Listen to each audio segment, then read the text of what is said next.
রাজধানীর উত্তরা পূর্ব থানায় গার্মেন্টস কর্মী ফজলুল করিম হত্যা মামলায় আইনমন্ত্রী আনিসুল হকের ৫ দিনের রিমান্ড মঞ্জুর করেছেন আদালত। বুধবার ২০শে নভেম্বর তাকে কারাগার থেকে ঢাকার চিফ মেট্রোপলিটন ম্যাজিস্ট্রেট আদালতে হাজির করে পুলিশ। এরপর মামলার তদন্তকারী কর্মকর্তা ডিবি পুলিশের পরিদর্শক মোহাম্মদ মাহমুদুর রহমান তার ১০ দিনের রিমান্ড চেয়ে আবেদন করেন। এ সময় আসামি পক্ষে রিমান্ড বাতিল ও জামিন চেয়ে আবেদন করেন। অন্যদিকে রাষ্ট্রপক্ষ জামিনের বিরোধিতা করেন।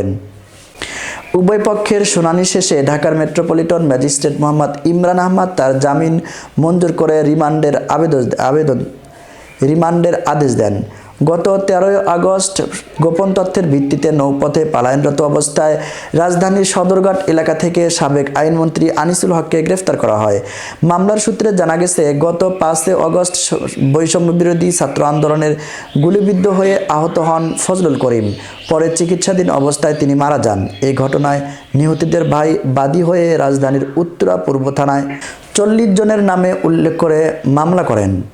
উক্ত মামলায় আসামি হয়ে তিনি গ্রেফতার হন এবং অবশেষে আইনমন্ত্রী আনিসুল হকের ৫ দিনের রিমান্ড মঞ্জুর করে রিমান্ডে নিয়ে যান।